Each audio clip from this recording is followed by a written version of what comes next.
Salut tout le monde, c'est Neo77 Tester. Pour aujourd'hui, un déballage et une présentation d'une manette Mad Catz compatible pour Dreamcast. Donc c'est pas une manette officielle. Je vais vous expliquer pourquoi. Les manettes que j'ai fonctionnent, à part qu'elles ont un petit problème de entre guillemets de joystick que je suis en train de résoudre.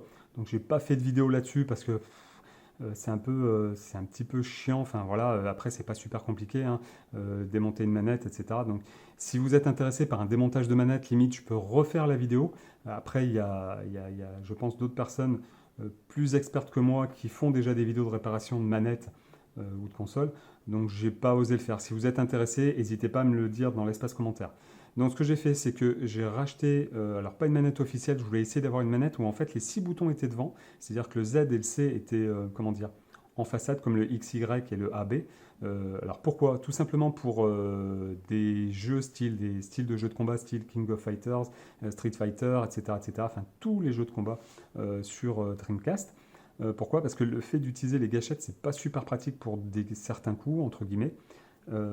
Alors après, j'ai trouvé peut-être le défaut, c'est que les boutons Z et C sont un peu en hauteur, sont pas placés correctement. Mais bon, après ça c'est une autre histoire. Après je sais qu'il existe d'autres manettes vraiment spécifiques au combat, j'en ai trouvé des modèles sur eBay, mais qui sont enfin eBay et Le Bon Coin, mais qui sont à des prix simplement ouais, c'est aberrant, enfin c'est même aberrant. Donc je comprends que ça soit très recherché, donc comme on dit, hein, l'offre et la demande, voilà, c'est normal. Par contre après, je trouve quand même que c'est un petit peu abusé. On va passer au déballage et à la présentation de cette manette.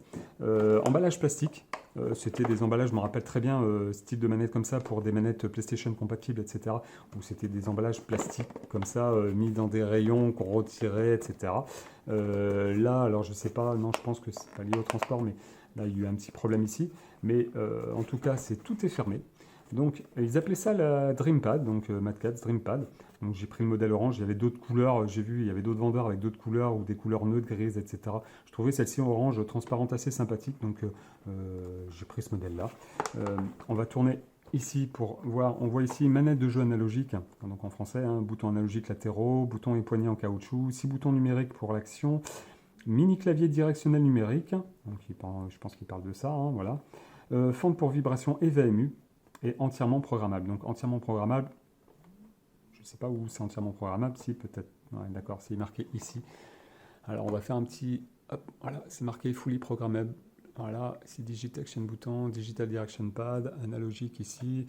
Ici on avait mis vibration slot, donc ici, et les gâchettes ici qui sont en dessous. On va passer au déballage et voir comment ça se passe. Alors, comment je fais Comment je fais On va couper autour et puis on va pas s'embêter. Oh. C'est pas des plus pratiques. Voilà. Est-ce que... D'accord. Bon. On va essayer de faire ça. Comme ça, maintenant.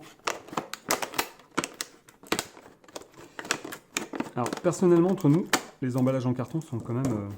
je pense que ça serait mieux. Hein. Après, on va pas trop en demander non plus.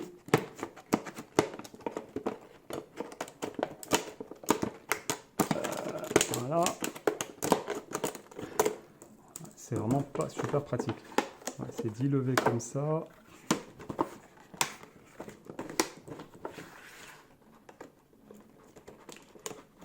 Recouper un petit peu là. Voilà. Hop. Ouais, est-ce qu'on peut l'ouvrir comme ça sans trop... Voilà. Donc un emballage vraiment entièrement plastifié. Alors dû au choc, on a quand même la chance de ne pas avoir la manette cassée en fait, a priori, à première vue. Donc, on a quand même, alors, mis à part l'emballage, on a quand même, on va enlever ça. Donc on va commencer par ça, on a petit, voilà. Donc, le Dream Blaster, ouais, effectivement, ils ont aussi des accessoires, donc le Dream Force Pack. Ils ont aussi un S-câble for Dreamcast. Ils ont Dream Switch. Alors, je ne sais pas si on voit... Voilà. Je ne sais pas du tout à quoi ça correspondait. Dreamcast, donc ça, c'est une rallonge. Ouais, ils avaient quand même pas mal de petits accessoires. On voit même de ce côté, ils avaient un volant. Ça, c'était bien, ça aussi. Et là, Dream Blaster. Alors, il y avait combien de Dream Blaster? Il y avait un Dream Blaster, Blast House of the Dead 2. With the new Dream Blaster from Macas. The blaster features optic for directional. Donc, en fait, alors, a priori, est-ce qu'il y avait deux modèles? Non, non, il n'y avait qu'un modèle. Ouais, celui-là, vous voyez, il a le logo orange. Donc, après, est-ce que ça correspondait à certains types de modèles, plus récents, moins récents? Donc Macats faisait quand même pas mal d'accessoires, hein, que ce soit pour Dreamcast, mais je me rappelle aussi pour d'autres consoles par la suite. Donc là, on a un petit livret, un petit guide d'utilisateur, qui est bien sympathique. Donc en espagnol, en italien, en allemand, je pense en français quand même, voilà. Donc on a en français ici. En portugais. Non, c'est bien, c'est pas mal. Donc là, alors la manette, donc la manette est bien neuve. On a le câble ici. Donc le branchement, c'était des branchements style comme ça, hein, voilà. Donc, au niveau de la manette, on a donc bouton start. On a ici, ouais, super souple, super, ouais, super. Je trouve ça super agréable. Franchement, je pense que ça va être la manette que je vais utiliser, même si c'est pas une manette officielle. Je pense que ça va être la manette que je vais utiliser quand je vais jouer à la Dreamcast. Ah oui, et puis on voit que le stick est neuf parce qu'il est vraiment super souple. Et le fait qu'il soit caoutchouté est vraiment un plus. Ah ouais, c'est vraiment un plus, ouais. C'est vraiment super. Et ça tient au doigt, pas comme sur les manettes originales où il y avait des petits points dessus et qui sont pas terribles. Donc les gâchettes analogiques sont souples. Il y a un petit bruit de plastique, de frottement, mais c'est normal. Donc c'est assez bien. Le orange, ouais, il est bien claquant. Le bleu, alors par contre, les poignées en caoutchouc ici sont pas des plus géniales, mais bon, bref, voilà. Ouais, alors en fin de compte,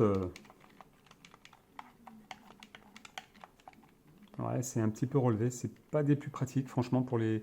Bon, c'est déjà bien qu'il y ait les touches devant, la ZLC, c'est vraiment très bien qu'elle soit devant. Ça file presque au niveau du doigt, c'est pas plus mal. Ouais, non, ça devrait le faire, hein.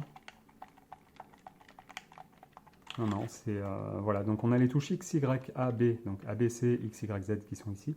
Donc il faut savoir que Z et C, c'est normalement donc les gâchettes analogiques qui sont ici dessous. On a donc le port, le branchement pour la carte mémoire et le branchement pour le pack de vibration qui est ici. On a l'encart ici pour mettre la carte mémoire ici. On a un rappel de la marque MadCats.